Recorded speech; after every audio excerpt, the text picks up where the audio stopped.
Chapter 1 जो है पढ़ाई हो गया है। आज जो है पढ़ना है चैप्टर 2। और चैप्टर 2 जो है क्या दिया है, प्रकाश का। चैप्टर 2 है प्रकाश का परावर्तन, अपवर्तन है ना। चैप्टर 2 है प्रकाश का अपवर्तन। तो प्रकाश का अपवर्तन क्या होता है और परावर्तन क्या होता है, इसके बारे में हम जान लेते हैं। ठीक है, देखो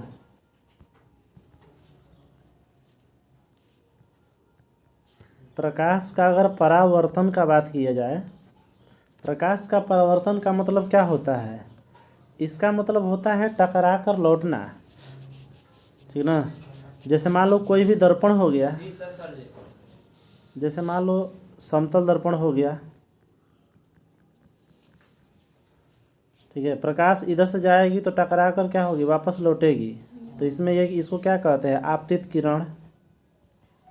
ये आपतित किरण होता है। ये तुम्हारा टकरा कर जब वापस लौटेगा, इसको कहते हैं परावर्तित किरण। परावर्तित किरण। ठीक है। और उसके बाद जो है, ये तुम्हारा यहाँ से जो लंब खींचा जाता है, इसको क्या कहते हैं, अभिलंब बोलते हैं। जो लंब खींचा गया इसको कहते हैं अभिलंब। ठीक है। अगर बात किया जाए, अगर इस पॉइंट का बात किया जाए, ये जो तुम्हारा पॉइंट है इसका नाम है क्या, आपतन बिंदु। आपतन बिंदु। ठीक है, ये आपतन बिंदु है। उसके बाद अगर देखा जाए तो यहाँ पर कोण भी बन रहा है। यहाँ जो कोण बन रहा है, यहाँ जो कोण रहा है, कोण जो बन रहा है यहाँ पे, ये इसको क्या कहते हैं, आई। और इसको क्या कहते हैं, आर। आई किस चीज़ को दिखाता है, तो आई तुम्हारा दिखाता है आपतन कोण। ये तुम्हारा आपतन कोण है। ठीक है। और जो तुम्हारा आर है, ये दिखाता है परावर्तन कोण। यानी ये क्या है, परावर्तन। परावर्तन कोण को दिखाता है। ठीक है, यही चीज़ है, हम लोग ये पढ़े थे चैप्टर 1 में। ये सारा का सारा किस में था, चैप्टर 1।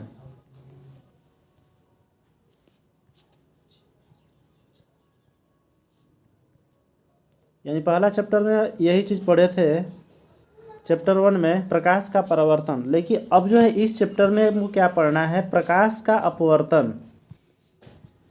यानी प्रकाश का अपवर्तन। प्रकाश का अपवर्तन क्या है, इसके बारे में समझ लेते हैं। इसमें होता क्या है कि प्रकाश की जो किरण है, एक माध्यम से दूसरे माध्यम में प्रवेश करती है, उसमें टकरा कर वापस लौट जाती थी। लेकिन इसमें जो है एक माध्यम से दूसरे माध्यम में प्रवेश करेगी। जैसे मान लो ऊपर ये क्या है, कुछ नहीं हो तो क्या है, हवा है। ठीक है, कुछ नहीं होता है तो हवा तो हर जगह होता है ना। और नीचे तुम्हारा क्या है, मान लो जल हो गया। ठीक है, ये सब नीचे तुम्हारा जल हो गया।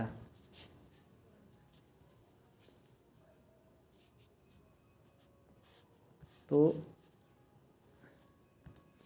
कहने का मतलब ये तुम्हारा क्या है, ये माध्यम है।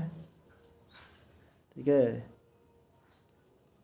इसे समझ में आ गया, तुम्हारा माध्यम है। ऊपर जो हो गया इसको क्या कहते हैं, ऊपर जो है इसको कह सकते हैं माध्यम। कैसा माध्यम है ऊपर, विरल माध्यम है। ठीक। और नीचे जो है पानी जो है, इसकी अपेक्षा क्या है, पानी तो भाई हवा की अपेक्षा एक तरह से सघन है ना। तो इसको हम क्या कह सकते हैं, सघन माध्यम। सघन माध्यम। ठीक। तो इसमें होता क्या है, प्रकाश का जो मेन चीज प्रकाश का अपवर्तन है। प्रकाश का अपवर्तन क्या है, इसके बारे में जान लेते हैं। तो देखो प्रकाश का जो अपवर्तन होता है, इसमें यही कहता है कि प्रकाश की किरण जो है एक माध्यम से दूसरे माध्यम में जब जाती है, जैसे मान लो प्रकाश इधर से, प्रकाश का किरण आया और दूसरे माध्यम में जा रहा है, तो दूसरे माध्यम में जाते हुए क्या होता है, अपने पथ से विचलित हो जाता है। यानी इधर से जा रहा है तो इधर सीधा इस तरह निकल जाना चाहिए ना, लेकिन इधर सीधा न जाके क्या है, थोड़ा सा मुड़ जाता है। तो जो मुड़ जा रहा है, ठीक ना। ये जो मुड़ रहा है यही क्या है, ये जो क्रिया है इसी को कहते हैं प्रकाश का अपवर्तन। ठीक है, ये तुम्हारा कोण बनेगा, ये मान लो इसको क्या कहते हैं, ये तुम्हारा किरण जो हो जाएगा आपतित किरण, ये हो गया आपतित किरण, इसको अपवर्तित किरण कहते हैं। जो किरण ये आगे सब पढ़ना है, ठीक है। अभी जो बस इतना ही जानना है कि प्रकाश का अपवर्तन क्या है। तो प्रकाश का अपवर्तन का मतलब होता है एक माध्यम से दूसरे माध्यम में क्या करना, प्रवेश करना।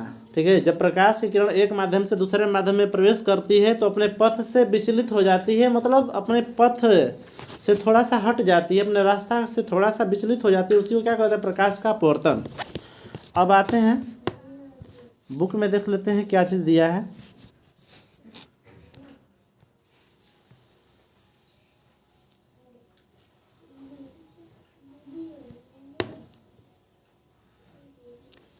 देखो क्या दिया है, कह रहा है हम जानते हैं कि प्रकाश की किरणें एक माध्यम में सीधी रेखाओं में चलती है जब कोई प्रकाश, ठीक है,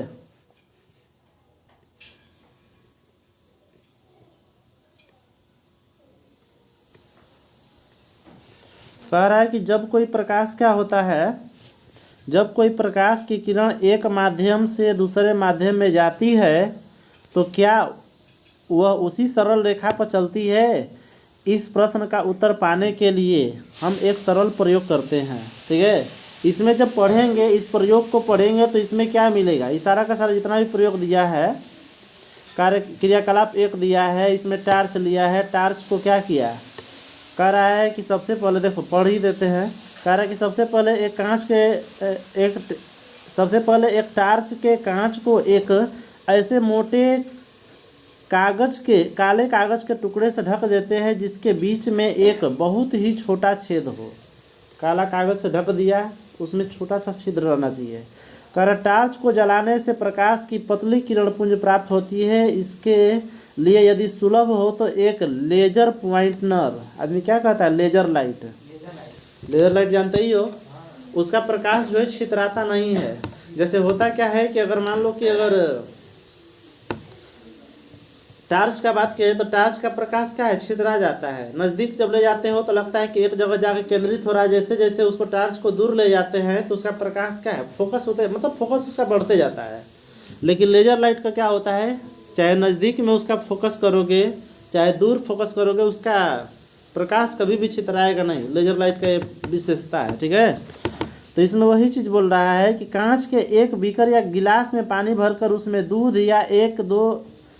की एक दो बूंद डाल देते हैं और इस बर्तन या गिलास को एक अंधेरे कमरे में एक टेबल पर रख देते हैं। एक अगरबत्ती, देखो क्या कर रहा है, एक अगरबत्ती जलाकर पानी के बर्तन के ऊपर कुछ धुआं पैदा करते हैं और बर्तन को कांच से ढक देते हैं। धुएं के कण पानी के ऊपर की हवा में तथा दूध के कण पानी में प्रकाश के पथ को दर्शाने में मदद करते। ये दर्शाने के लिए दिखाना ये चाह रहा है ना कि मतलब तुम कहोगे कि सघन माध्यम क्या है, विरल माध्यम क्या है। ठीक है, तो जब कांच में भर दोगे, पानी को कांच में भर दोगे, तो ये कांच के बर्तन में भर दोगे, जैसे मान लो एक गिलास है, ठीक है, इतना मान लो भरा हुआ है, इस गिलास में मान लो इतना पानी भरा है, ठीक है, इसमें दूध डाल दिया थोड़ा सा और गाढ़ा हो गया ना, तो नीचे क्या हो गया, तुम्हारा सघन माध्यम हो गया, ये तुम्हारा सघन हो गया।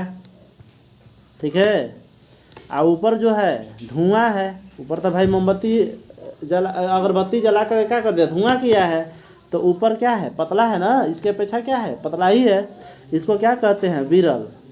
इसमें यही समझाना चाह रहा है कि विरल माध्यम क्या होता है और सघन माध्यम क्या होता है, यही चीज़ समझाना चाह रहा है। ठीक है, अब देखो तो दो चीज़ इसमें किया है, दो माध्यम तो है, ठीक है, लेकिन इसमें दो स्थिति है। पहला स्थिति ए है और दूसरा स्थिति क्या है, बी है। दोनों में क्या किया है, एक बार टार्च को ऐसे सीधा कर दिया है, देखो ये टार्च का फोकस कैसे एकदम सीधा, सीधे एकदम निकल गया है, मतलब जिस पथ पर आ रहा है एकदम सीधे निकल जा रहा है, उसमें मतलब कहीं उसमें विचलन होने का बात ही नहीं है।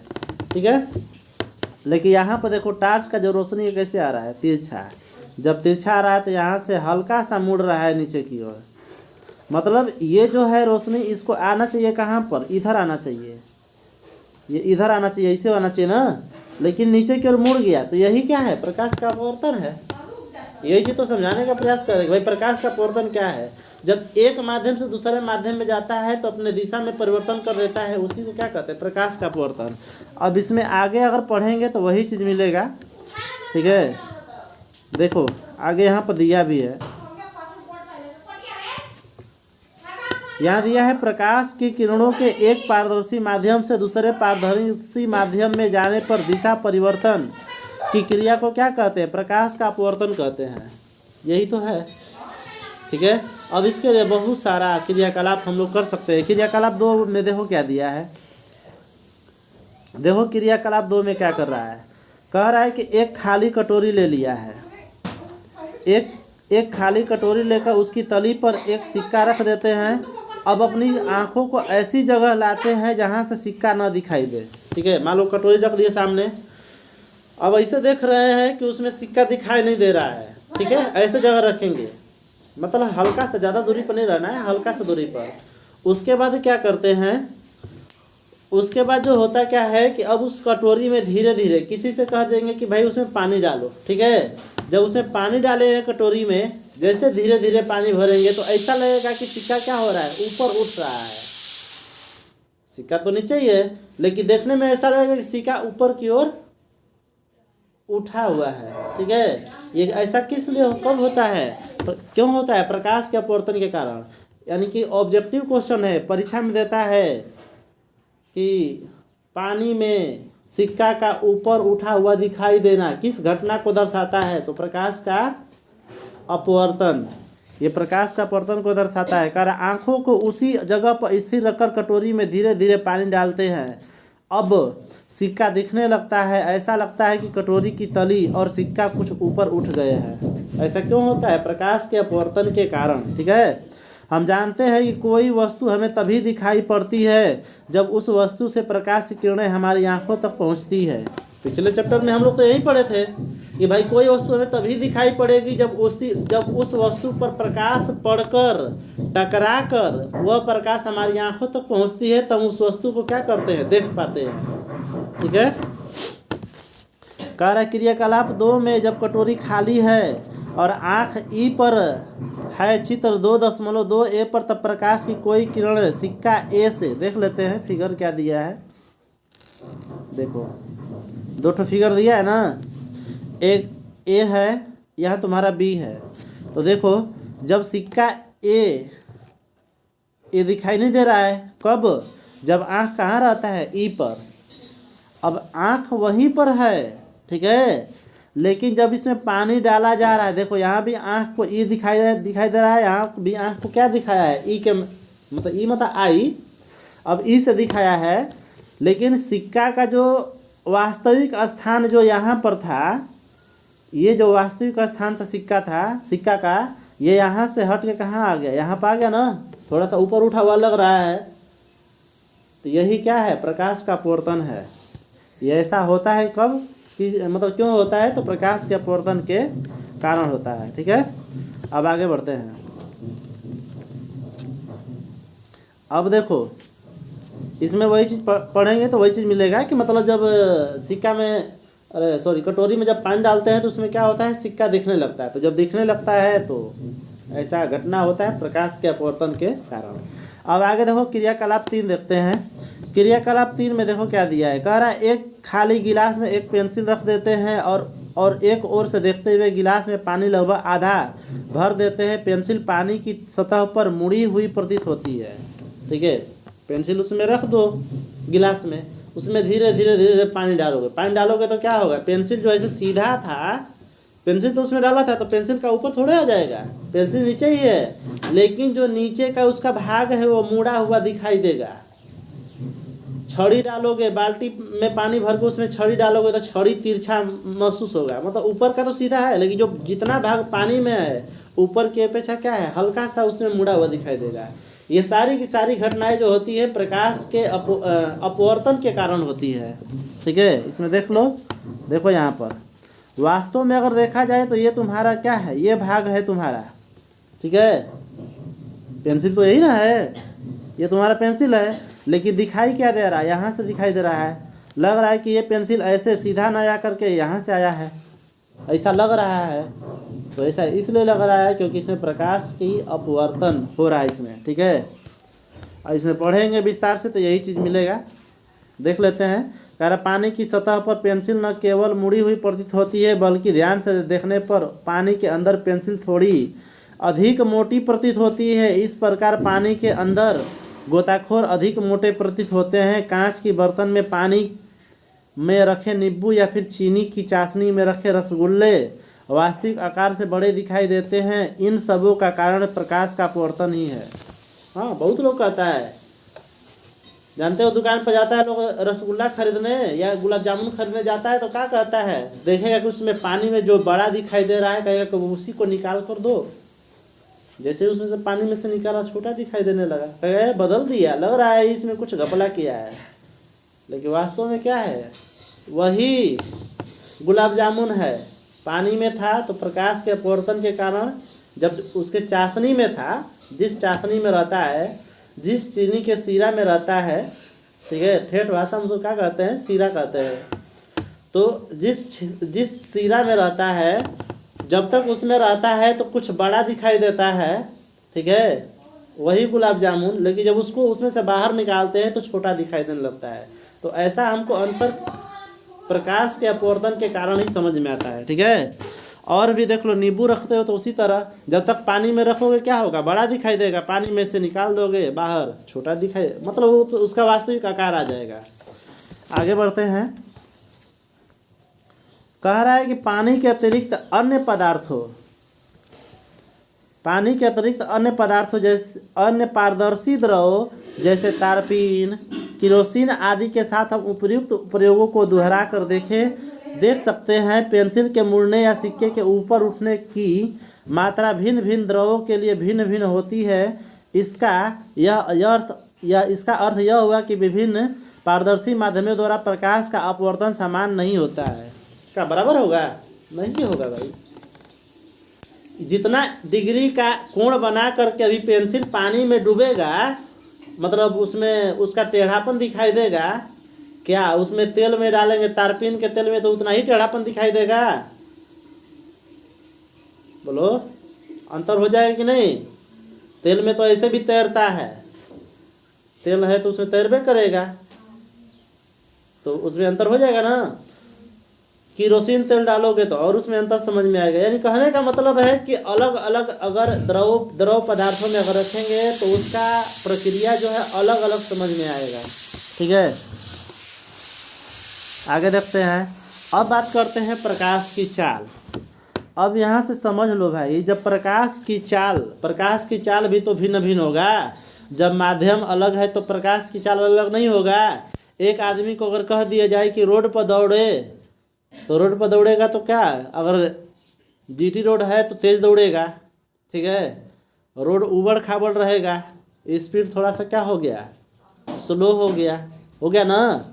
वही जो खेत अगर जोता गया खेत है उसमें दौड़ा दिया जाए तब और स्लो हो जाएगा। आज जिस खेत में क्या मतलब धान के सीजन में क्या होता है, उसमें लेव लगा दिया जाता है ना, जब उस तरह का जब कर दिया जाए, उसमें दौड़ा दिया जाए तब और उसका गति स्लो हुआ कि नहीं। यानी कहने का मतलब है, कुल मिलाकर हम यही कहना चाह रहे हैं कि अलग अलग माध्यमों में प्रकाश की चाल भी अलग अलग होगा। जैसे आदमी का चाल बदल जा रहा है, पानी में उसका प्रकाश अलग, पानी में उसका चाल अलग होगा। पानी में दौड़ाओगे तो जितना तेज़ अगर दौड़ रहा है ज़मीन पर कोई व्यक्ति, उतना तेज़ जो है पानी में नहीं दौड़ पाएगा, उसका स्पीड जो है कम हो जाएगा, ठीक है। आंधी आएगा उतना तेज नहीं दौड़ पाएगा जितना कि बिना हवा का दौड़ लेगा, ठीक है। मतलब बिना हवा का मतलब पूरा हवा नहीं हटाना है, जैसे हवा धीरे धीरे बह रहा है और एक हो गया कि पूरा तूफान जैसा बह रहा है, और उसमें तो दोनों में अंतर हो जाता है। तो इसी प्रकार जो है प्रकाश के चाल में भी अंतर मिलेगा। कारण हमने देखा कि प्रकाश की किरणें जब एक पारदर्शी माध्यम से दूसरे पारदर्शी माध्यम में प्रवेश करती है तो अपने पूर्व पथ से विचलित हो जाती है, अर्थात क्या हो जाती है, मुड़ जाती है। कह रहा अब प्रश्न यह उठता है कि ऐसा क्यों होता है। फिर हमने यह भी जाना है कि भिन्न भिन्न माध्यम में प्रकाश किरणों के मुड़ने की मात्रा भी क्या है, भिन्न भिन्न होगा। इन प्रश्नों के उत्तर इस तथ्य में निहित है कि विभिन्न माध्यमों में, देखो बहुत इंपॉर्टेंट चीज़ है, विभिन्न माध्यमों में प्रकाश की चाल भिन्न भिन्न होती है। याद रखना है, अलग अलग माध्यम में प्रकाश का चाल अलग अलग होगा। ठीक है, अब देख लेते हैं। अब देखो, वैज्ञानिक ने जब प्रयोग किया तो क्या पाया। वैज्ञानिक ने जब प्रयोग किया तो कह रहा है वैज्ञानिकों ने प्रयोगों द्वारा पाया कि प्रकाश निर्वात या, देखो ये बहुत ही इंपॉर्टेंट लाइन है ये, जो कि परीक्षा में पूछता है।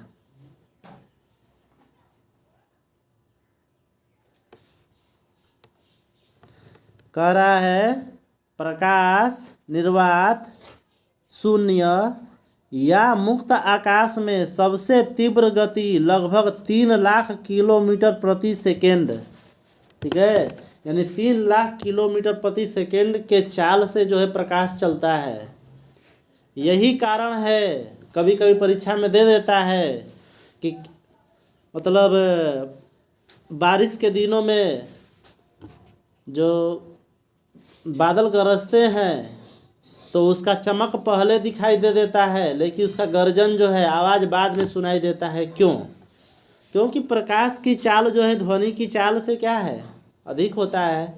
प्रकाश की चाल जो है अधिक तेज गति से चलता है और ध्वनि की चाल उसकी अपेक्षा कम है, इसीलिए पहले चमक दिखाई देता है और बाद में क्या है, उसकी आवाज़ सुनाई देती है, गर्जन सुनाई देता है। लेकिन आदमी किससे डरता है?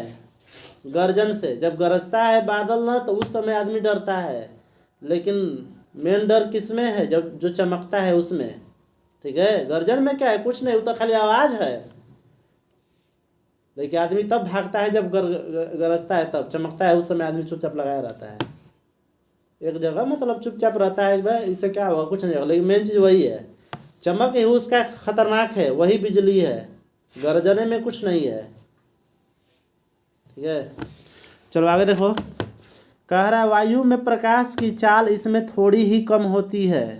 किसमें? थोड़ा सा कम होता है, नाव मात्र का कम होता है निर्वात की अपेक्षा। इसीलिए क्या माना जाता है कि निर्वात और शून्य आकाश, शून्य कहे, मुक्त आकाश कहे, वायु कहे, सब में लगभग बराबर मान लिया जाता है। ठीक है, कह रहा परंतु व्यवहार में हम इसे निर्वात में प्रकाश की चाल के बराबर मान लेते हैं। पानी में प्रकाश की चाल, देखो ये भी इम्पोर्टेंट है, पानी में प्रकाश की चाल लगभग 2,25,000 किलोमीटर प्रति सेकेंड होता है। ये इम्पोर्टेंट है, पूछा गया क्वेश्चन है परीक्षा में। ठीक है, और देख लो, कह रहा है कि अगर बात किया जाए कांच में, तो कह रहा है कांच में इसकी चाल कितनी होती है, तो कह रहा है 2 लाख किलोमीटर प्रति सेकेंड होती है। किसमें? कांच में, यानी सबसे कम इसमें तीनों में से किसमें आया? कांच में। यानी माध्यम जितना ही सघन होगा प्रकाश की चाल उतना ही क्या होगा, कम होगा। इस चीज़ को याद रखना है। अब देखो आगे क्या कह रहा है कि वायु की अपेक्षा, कह रहा है कि वायु की अपेक्षा प्रकाश की चाल पानी में कम है। हम कहते हैं कि हवा की अपेक्षा पानी की प्रकाशीय घनत्व क्या है, अधिक है। अधिक है, ऐसा क्यों कहते हैं? देखो, कह रहा है कि वायु की अपेक्षा पानी प्रकाशतः सघन माध्यम है, और पानी करा, या ये कह सकते हैं कि पानी की अपेक्षा वायु क्या है, विरल माध्यम है। ये भी कह सकते हैं। अरे 2 आदमी है, एक मोटा एक पतला है, ठीक है, राम हो गया श्याम हो गया, समझ लो। देखो मान लो एक आदमी यहाँ हो गया, ठीक है, आदमी भी तो नहीं बनाने आ रहा है भाई, कैसे बनेगा? ठीक है, मान लो एक ये आदमी हो गया, ठीक, और एक तुम्हारा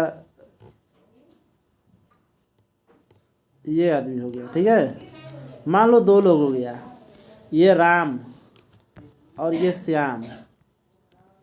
ठीक है, यानी कहने का मतलब है इसमें देखा जाए तो एक तुम्हारा श्याम हो गया, ठीक है ना, एक श्याम हो गया और एक राम हो गया। तो राम क्या है, ये कह सकते हैं कि राम जो है श्याम से क्या है, पतला है, ये नहीं कह सकते हैं। या ये कह सकते हैं कि श्याम जो है राम से क्या है, मोटा है। बात तो यही होगा। तो इधर भी जो हम लोग अभी पढ़ रहे हैं तो उसमें जस्ट वही बात था। देखो ये बस सोचने का फर्क है बस। इसमें क्या है, इसमें यहाँ पर दिया हुआ है कि पानी की अपेक्षा कांच प्रकाशतः सघन माध्यम है, ये कहे या कहे कि कांच की अपेक्षा पानी प्रकाशतः विरल माध्यम है। बात दोनों बराबर है, ठीक है। अब देखिए, अब देखो इधर क्या कह रहा है, प्रकाशीय घनत्व पारदर्शक पदार्थों का एक गुण है। जिस पारदर्शक माध्यम का प्रकाशीय घनत्व जितना ही अधिक होगा उसमें प्रकाश की चाल उतनी ही कम होगी। जिसका घनत्व ज़्यादा उसमें प्रकाश की चाल कम, जिसका घनत्व कम उसमें प्रकाश की चाल क्या होगी, अधिक होगी। समझ में आ गया? कोई दिक्कत है? अब देखो, अब आगे बढ़ते हैं, प्रकाश के अपवर्तन की व्याख्या कर लेते हैं। देखो प्रकाश के अपवर्तन की व्याख्या, उसमें कुछ इंपॉर्टेंट पॉइंट है। जैसे आपतित किरण, आपतित किरण के बारे में पढ़ चुके हैं पहले से। आपतित किरण मतलब क्या होता है, आने वाली किरण। फिर भी देख लेते हैं। कह रहा है कि दो माध्यमों को अलग करने वाली सतह पर पड़ने वाली प्रकाश किरण को आपतित किरण कहते हैं। चित्र 2.4 में AB दो पारदर्शक माध्यम हो, जैसे दो पारदर्शक माध्यम कौन कौन है, वायु और कांच को अलग करने वाली सतह PQ पर आपतित किरण है। देख लो, यहाँ देख लो, देखो इसमें क्या क्या है। देखो ये आपतित किरण है ना PQ, ये जो आ रहा है क्या कौन सा है, आपतित किरण है PQ, ठीक है। और माध्यम दो ठो है, एक माध्यम ऊपर है और एक माध्यम तुम्हारा नीचे है। ऊपर वाला माध्यम क्या है, इसको क्या कहते हैं, विरल माध्यम। जो हवा है ये विरल माध्यम है, ठीक है। और नीचे जो कांच है ये क्या है, सघन माध्यम है ये, ठीक है। अब देखो होता क्या है इसमें, तो ये जो आ रहा है इसको क्या कहते हैं, आपतित किरण। और यहाँ से इसमें जब प्रवेश कर रहा है पानी में तो थोड़ा सा मुड़ जा रहा है इधर की ओर। जो मुड़ रहा है इसको क्या कहते हैं, अपवर्तित। इस किरण को अपवर्तित किरण कहते हैं। जो प्रकाश की किरण आ रही है इसको क्या कहते हैं, आपतित किरण, ठीक है। अब देखो इसमें एक चीज और है, देखो है जो सीधा सीधा है, क्या है तुम्हारा, अभिलंब है, ठीक है। और ये तुम्हारा क्या है, ये तुम्हारा क्या है, ये दो माध्यमों को अलग करने वाला सतह हो गया, ठीक है। AB क्या है, तुम्हारा सतह है जो कि दो माध्यमों को अलग कर रहा है। यहाँ से देखो, अगर ध्यान से देखेंगे तो एक चीज इसमें मिलेगा। देखो क्या मिलेगा, तो ये आपतित किरण हो गया और ये तुम्हारा अभिलंब हो गया। तो दोनों के बीच में जो कोण बनेगा इसको क्या कहेंगे, आपतन कोण, यानी क्या, I, ठीक है। और ये क्या है, अपवर्तित किरण हो गया। ये तुम्हारा अपवर्तित किरण है ना, और ये तुम्हारा क्या हो गया, अभिलंब। इन दोनों के बीच में जो कोण बनेगा इसको क्या कहते हैं, अपवर्तन कोण, यानी क्या हो जाएगा, R, ठीक है। इसी को क्या कहते हैं, स्नेल का नियम भी कहते हैं। आगे सब चीज पढ़ना है, ठीक है।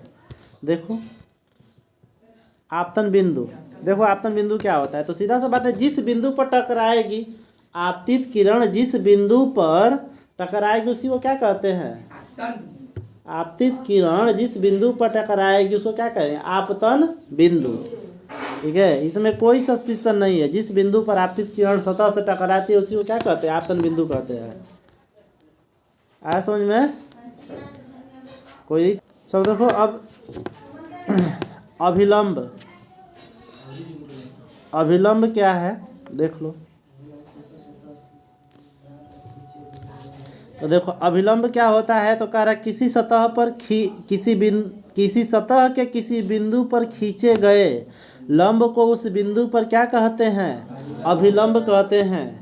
अभी हम लोग जो चित्र में दिखाए हैं अभिलंब ना, वही अभिलंब था। अपवर्तित किरण अभी बताए हैं, कारण दूसरे माध्यम में मुड़कर जाती हुई प्रकाश किरण को अपवर्तित किरण कहते हैं। चित्र 2.4 में क्यू आर क्या था? अपवर्तित किरण था।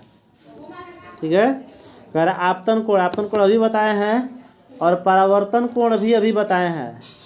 ये लगभग हमारे समझ से लग रहा है सब क्लियर हो गया होगा। ठीक है, हाँ, बस ये याद रखना है कि आपतन कोण को किससे सूचित किया जाता है? आई से, और अपवर्तन कोण को आर से। क्लियर है? कोई दिक्कत नहीं है ना? अब देखो, अब क्रियाकलाप दिया है। देखो क्रियाकलाप में क्या है, कह रहा है क्रियाकलाप जो 4 है इसमें दिया गया है। एक ड्राइंग बोर्ड पर एक ताव सादा कागज फैलाकर उसके चारों कोनों पर ड्राइंग पिन लगाकर स्थिर कर देते हैं। कागज के बीच में कांच की एक आयताकार सिल्ली रखकर एक नुकीले पेंसिल से उसकी सीमा रेखा खींच देते हैं। वो सिल्ली रख देता है, कांच का सिल्ली। सिल्ली मतलब का छोटा सा टुकड़ा, ठीक है, जो आयताकार है, छोटा सा टुकड़ा। देखा होगा लैब वगैरह में यूज़ किया जाता है। ब्लड टेस्ट करने जब जाओगे ना, ब्लड टेस्ट करवाने, टाइफाइड मलेरिया ये सब टेस्ट करवाने जाओगे तो क्या करेगा कि खून को निकाल करके और एक स्लाइड पर रखता है, वही होता है कांच का सिल्ली। ठीक है, आयताकार होता है, उसी पर रख के उसको पूरा उसमें केमिकल डालेगा, केमिकल डाल के उसको फैलाता है। फैलाने के बाद पूरा मतलब उसको टेस्ट करेगा कि क्या है क्या नहीं है, उसके बाद रोग को बताता है। तो कहने का मतलब क्या है, ये कांच की आयताकार सिल्ली है। अगर इसमें अगर देखा जाए तो कौन कौन है? A B C D, ये तुम्हारा क्या है? कांच का सिल्ली है। इसमें अगर ध्यान से देखेंगे तो ये देखो, ये तुम्हारा क्या है? ये आपतित किरण है ना? इधर देखो, ये क्या है? तुम्हारा अभिलंब है। तो आपतित किरण और अभिलंब के बीच में कोण बन गया, क्या है? आपतन कोण। उसमें शायद गलती बता दिए थे क्या? शायद उसमें गलत हो गया था। ठीक है, ये वाला कोण बताए थे। ठीक है, उसको ध्यान से देख लेना। ये वाला कोण जो है एक बार देख लेते हैं।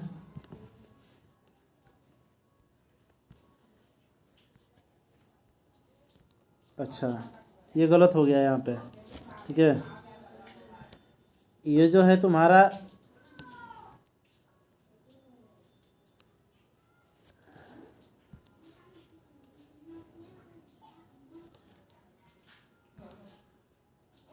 ये जो कोण है, ये वाला कोण तुम्हारा आपतन कोण नहीं है।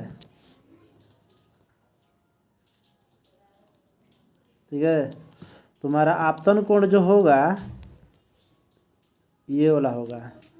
ये वाला तुम्हारा आई है और ये आर सही है। ठीक है, कहाँ थे हम लोग? यहाँ पे।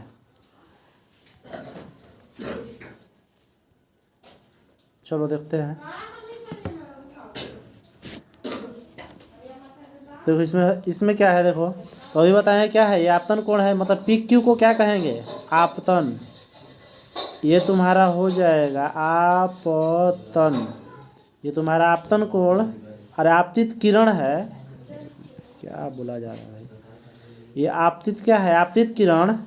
और अगर देखा जाए क्यू आर, जो क्यू आर अगर देखते हैं तो क्यू आर क्या हो जाएगा? ये क्यू आर क्या हो जाएगा? अपवर्तित किरण। ठीक है, ये तुम्हारा क्या है? ये अभिलंब है। ठीक है, इसके बीच में जो कोण बना अभी बताए, क्या कोण बताया? आपतन कोण। और जो यहाँ कोण बनेगा अपवर्तन कोण बनेगा आर। ठीक है, जस्ट यही काम अगर यहाँ से अगर देखेंगे, अगर इन दोनों पर अगर विचार करेंगे तो क्या मिलेगा? देखो यहाँ जो दिया है ये, ठीक है, अगर इतना भाग में अगर देखेंगे तो हमको क्या मिलेगा? इतना में देखेंगे तो देखो दो चीज़ मिलेगा। तुम्हारा आपतन कोण क्या हो जाएगा? तो जो ये आ रहा है, जो ये आ रहा है इसको क्या कहेंगे? आपतन कोण। ठीक है, ये आने वाला किरण क्या हो गया? आपतन कोण। और जब आ रहा है तो इस इधर से बाहर निकल रहा है ना, तो बाहर निकलने के बाद ये क्या हो गया? ये अपवर्तन कोण। समझा रहा है? यहाँ भी तो अभिलंब का काम कर रहा है ये। तो यही चीज़ इसमें समझाने के लिए क्या किया है, कांच की सिल्ली का प्रयोग कर रहा है। ठीक है, यानी इसके कहने का मतलब यही है कि जब कांच के सिल्ली में प्रवेश कर रहा है तो भी आपतन कोण परावर्तन कोण बन रहा है, और जब इसमें से बाहर निकल रहा है प्रकाश तो भी बन रहा है। ठीक है, अब आगे इसमें पढ़ेंगे तो सारा चीज़ वही चीज़ मिलेगा, इसमें कुछ खास है नहीं। दूसरा चीज़, हाँ एक चीज़ ध्यान देना है यहाँ पे कि इसमें प्रकाश का किरण कैसे डाला गया है, तिरछा। ठीक है, और यहाँ जो है इसमें प्रकाश का किरण कैसे डाला गया है, लंबवत, एकदम सीधा डाला गया है ना। देखो प्रकाश का किरण कैसे डाला गया, एकदम सीधा। तो सीधा गया है तो बिना मुड़े हुए सीधा निकल जाएगा। परीक्षा में देता है क्वेश्चन, देगा कि जब प्रकाश की किरण एक माध्यम से दूसरे माध्यम में लंबवत जाती है तो क्या होता है। ठीक है, या ऐसे लिख देगा, क्या होता है जब प्रकाश की किरण एक पारदर्शी माध्यम में दूसरे पारदर्शी माध्यम में लंबवत प्रवेश करती है तो क्या होगा, बिना मुड़े हुए सीधे निकल जाएगा, यही ना होगा। लेकिन जब वही तिरछा जब प्रवेश करेगा तो क्या होगा, हल्का सा मुड़ेगा। ठीक है, तो इसमें भी देखो भाई दो स्थिति होता है। एक क्या होता है, देखो बता रहे हैं। अच्छा, पार्श्विक विस्थापन दिया है, इसके बारे में पढ़ लेते हैं, उसके बाद बता देते हैं। देखो पार्श्विक विस्थापन क्या है, तो पार्श्विक विस्थापन के बारे में जानने के लिए यहाँ देखेंगे तो इसमें समझ में आ जाएगा क्या है पार्श्विक विस्थापन। देखो इसको देखो ध्यान से, ये तुम्हारा कांच का सिल्ली हो गया ये। ठीक है, ये दोनों कांच का सिल्ली हो गया। यहाँ पर देखोगे तो हल्का हल्का ये क्या है, डॉटेड लाइन से जा रहा नहीं, देख रहे हो, ये भी प्रकाश जा है, और ये भी क्या दिखाई दे रहा है, प्रकाश को दिखा रहा है। मतलब क्या, प्रकाश एक दूसरे के क्या है, समांतर है, इस चीज़ को दिखा रहा है ना। तो अब कहोगे पार्श्विक विस्थापन क्या है, तो पार्श्विक विस्थापन कहता है कि इन दोनों के जो बीच का ये दूरी है, ठीक है, इसी को क्या कहा जाता है, पार्श्विक विस्थापन। मतलब क्या, सघन माध्यम और विरल माध्यम, ठीक है, सघन माध्यम और विरल माध्यम दोनों के बीच का जो लंबवत दूरी होगा, मतलब सीधा सीधा, तिरछा नहीं, एकदम सीधा सीधा जो दूरी होगा उसी को क्या कहेंगे, पार्श्विक विस्थापन कहेंगे। सघन माध्यम और विरल माध्यम के बीच का जो दूरी है वो क्या होगा, पार्श्विक विस्थापन। इसमें पार्श्विक विस्थापन कहाँ पर है, समझ में आ रहा है। देखो पार्श्विक विस्थापन इसमें कहाँ है, पूरा इसको मिटाते तब समझ में आएगा। देखो तुम्हारा पार्श्विक विस्थापन यहाँ पर है, समझा रहा है ना कि यहाँ पर है। यहाँ पर क्यों समझा रहा है, क्योंकि ये जो प्रकाश की किरणें आ रही है तो विरल कहाँ से आ रही है, ये सघन माध्यम से विरल माध्यम में आ रही है कि नहीं, ये भी सघन माध्यम से विरल माध्यम में आ रही है। तो इसी चीज़ को ये कहना चाह रहा है कि मतलब दोनों के जो बीच का जो दूरी है, ये दोनों के जो बीच का जो दूरी है, लंबवत दूरी मतलब सीधा, उसी को क्या कहते हैं, पार्श्विक विस्थापन कहते हैं। चलो आगे देखो, अब इसमें अब देखो पार्श्विक विस्थापन को समझने के लिए एक उदाहरण दिया है।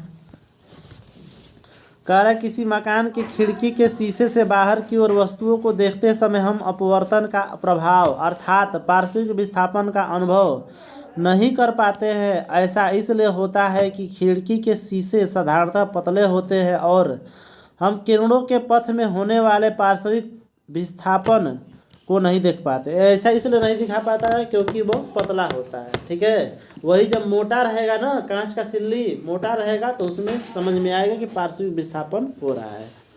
ठीक है, अब देखो बात करते हैं अपवर्तनांक। अपवर्तनांक का बात करते हैं। अपवर्तनांक देखो क्या है, अपवर्तनांक बहुत ही इंपॉर्टेंट चीज़ है और अलग अलग वस्तुओं का अपवर्तनांक अलग अलग होगा।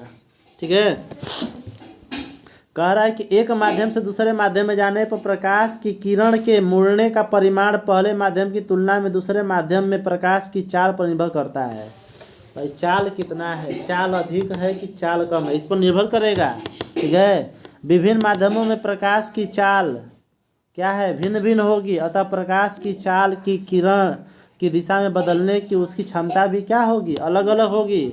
उदाहरण के लिए हवा से पानी में जाने पर प्रकाश की किरण की अपेक्षा हवा से कांच में जाने वाली किरण अभिलंब की ओर अधिक मुड़ेगी, क्योंकि पानी की अपेक्षा कांच में प्रकाश की चाल क्या है, कम है ना। तो जिसमें प्रकाश की चाल कम है उसमें क्या होगा, अधिक मुड़ेगा, और जिसमें प्रकाश की चाल अधिक है उसमें कम मुड़ेगा। ये ना होगा, नहीं समझ में आया। जैसे मान लो कि तुमको अगर दे दिया जाए, अगर 5 kg का दे दिया जाए कोई भी बोरा, अगर उठा कर जाने के लिए दौड़ते हुए लेकर चले जाओगे, ठीक है, और वही अब उसका वजन बढ़ा दिया जाए, 20 किलो कर दिया जाए, तब तुम्हारा चाल घट जाएगा। और बढ़ा दिया जाए 50 किलो कर दिया जाए, कहोगे बस अब नहीं जाना, यहीं पर रहना है, ठीक है। तो कहने का मतलब क्या है, जैसे जैसे हम माध्यम बदल रहे हैं प्रकाश का चाल भी बदल रहा है। जब प्रकाश का चाल बदलेगा तो अपवर्तनांक भी बदलेगा, सीधा सा बात है। आगे देखो, अब देखो क्या दिया है, किसी माध्यम के प्रकाश की किरण की दिशा को बदलने की क्षमता को उसका अपवर्तनांक कहते हैं, ठीक है। जो इसकी क्षमता है, कितना क्षमता है, प्रकाश को बदलने की क्षमता है, दिशा को बदलने की क्षमता, अधिक बदलेगा तो उसका क्षमता क्या होगा, अधिक होगा, कम बदलेगा तो कम होगा।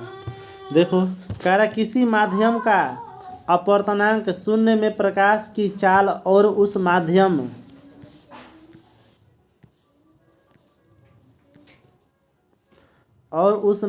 में प्रकाश की चाल के अनुपात को कहते हैं। इसे अंग्रेजी भाषा में n से सूचित करते हैं। यानी n बराबर हम क्या लिखते हैं, c बटे में क्या लिखा है, c बटे cm। c क्या है, देखो c क्या बता रहा है, शून्य में प्रकाश की चाल, और कह रहा है ये जो cm है क्या है, उस माध्यम में प्रकाश की चाल। कभी भी अपवर्तनांक निकालना है तो निकाल सकते हो, कोई दिक्कत नहीं है। मान लो पूछ दिया, उदाहरण के लिए एग्जाम्पल में देखो दिया गया है कि कांच में अपवर्तनांक की चाल कितना होता है। तो क्या किया है, कांच में प्रकाश की चाल कितना होता है, 3। देखो शून्य में पहले बात करते हैं। शून्य में प्रकाश की चाल ऊपर रखेंगे, और जिस माध्यम में पूछेगा उस माध्यम को कहाँ रखेंगे, नीचे, ठीक है। तो शून्य में प्रकाश की चाल कितना होता है, 3 लाख किलोमीटर प्रति सेकेंड, और उस माध्यम में प्रकाश की चाल क्या है, मतलब कांच में क्या है, 2 लाख किलोमीटर प्रति सेकेंड। अब देखो इसमें क्या कर दिया है, भाग दे दिया है, ठीक है। जब भाग दे दिया है, या इसको कह सकते हैं कि कटा देगा, कै को शून्य है, 5 शून्य है, 5 को शून्य कटा देगा, तो क्या बचेगा, 3/2। और 3/2 में 3/2 का जब 3 में 2 का भाग देंगे तो क्या आएगा, 1.5 आएगा ना, 3 का आधा 1.5 होता है। तो इसका अपवर्तनांक कितना हो गया, 1.5। इस तरह हम क्या कर सकते हैं, किसी भी वस्तु का अपवर्तनांक निकाल सकते हैं, लेकिन उसके लिए जानकारी क्या होना चाहिए कि उस वस्तु में प्रकाश की चाल कितनी है, ये जानकारी रखना पड़ेगा, तभी हम निकाल पाएंगे। अगर उस वस्तु में प्रकाश की चाल नहीं पता रहेगा तो हम नहीं निकाल पाएंगे कि कितनी है, ठीक है। अब देखो क्या कह सकते हैं आगे, कह रहा है कि अर्थात कांच में प्रकाश की चाल शून्य में प्रकाश के चाल के 1/1.5 अथवा 2/3 गुनी होती है, ठीक है। अब पानी का अपवर्तनांक निकालने होगे तो उसी तरह निकालोगे। पानी में प्रकाश की चाल कितना, शून्य में प्रकाश की चाल 3 लाख किलोमीटर प्रति सेकेंड, ठीक है। और पानी में कितना होता है, 2,25,000 किलोमीटर प्रति सेकेंड। भाग दोगे तो क्या होगा, ये सब कट जाएगा। जैसे मान लो 3 ठो शून्य है तो 3 ठो शून्य से कट जाएगा। इसको भी कटाओगे तो कई बार में कटेगा, 5 से कटाओगे तो 60 बार में कटेगा, 60 5 300। इसको कटाओगे तो कई बार में काटेगा, 5 से कटाओ, 5 चौके के 20 और 5 9 45। ये होगा नहीं, वैसे 5 बार में कटेगा ना, हो 5 चौके के 20 50 25, यानी 5 बार में कटेगा 45। अब इसको कटा दो, 12 चौके 60, ओहो 15 चौके 60 और 15 तो यहाँ 45, यानी कितना आएगा, 4/3। भाग देंगे क्या आएगा, 1.33। इस तरह क्या करते हैं, अपवर्तनांक निकाल सकते हैं किसी भी वस्तु का। ठीक है, अब क्या दिया है, 3/4 गुना दे रहा है ना, 3/4 गुना दे रहा है। देखो अगर इसमें अगर तुमको अब कहोगे कैसे पता चल रहा है कितना गुना है, सीधे उल्टा कर दो। यहाँ एक चीज़ तुम लोग देख रहे हो कॉमन, देखो क्या चीज़ है। यहाँ देखो प्रकाश की चाल कितना, यहाँ जब निकाले हैं तो कितना आया, 4/, यहाँ 4/3 आया। जब पूछे कितना गुना होगा तो सीधे क्या लिखोगे, 3/4, उलट दो। ठीक है, तुम्हारा आंसर मिल जाएगा। चलो आगे, कह रहा है किसी माध्यम का अपवर्तनांक जितना अधिक होगा, अपवर्तित किरण उस माध्यम में उतनी ही अधिक मूर्ति है, और तालिका में कुछ अपवर्तनांक दिया है। देखो भाई इसको याद करना पड़ेगा, ऐसे तो हम एक बार इसको पढ़ देते हैं क्या दिया है, लेकिन तुम लोग को याद करना पड़ेगा, इसलिए कि बहुत इंपॉर्टेंट चीज़ है। इसमें बहुत सारा चीज़ पूछा गया है, जैसे हवा का पूछ देता है अपवर्तनांक, पानी का पूछता है, तारपीन का पूछता है, बेंजीन का भी पूछा है, हीरा का पूछता है, कई बार पूछा है हीरा का इम्पोर्टेंट है। ऐसे अगर टोटल याद कर लोगे तो बहुत बढ़िया है। बर्फ़ का भी पूछता है। तो इसमें से ऑब्जेक्टिव ये समझो तो तुम्हारा सारा का सारा क्या है, ऑब्जेक्टिव है, तो याद रखना पड़ेगा। पानी का देखो सबसे पहले क्या, हवा का क्या है 1.0003, पानी का है 1.33, केरोसिन तेल का है 1.44, एल्कोहल का है 1 से लेकर क्या है 1.36, तारपीन का 1.47, कार्बन डाइसल्फाइड का है 1.63, बेंजीन का कितना है 1.5 है, 1.50, 1.5 कर सकते हैं। पिघला क्वार्टर्ज है 1.46, बर्फ़ का 1.3 इम्पोर्टेंट है। क्राउन कांच है, याद रख लेना 1.48 से लेकर 1.61।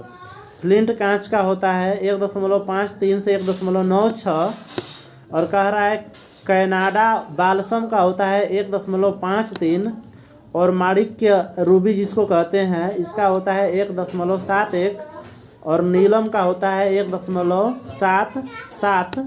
ठीक है, कह रहा है सेंधा नमक का कितना होगा 1.54, और हीरा का तो एकदम इम्पोर्टेंट है जो कि कई बार पूछा गया परीक्षा में 2.42। ठीक है, सबसे ज़्यादा किसका है, हीरा का, और सबसे कम हवा का। ठीक है, दो चीज़ें तो इम्पोर्टेंट तो दिमाग में रख लो, सबसे अधिक और सबसे कम। ठीक है, सबसे अधिक और सबसे कम, ये चीज़ दिमाग में रख लो। ठीक है, इसलिए कि दो लोग का बहुत ज़्यादा नाम होता है, या तो जो सबसे बदमाश रहता है या तो जो सबसे शरीफ रहता है। ठीक है, उसको कोई भी कहेगा कि हाँ देखो ये लड़का जो,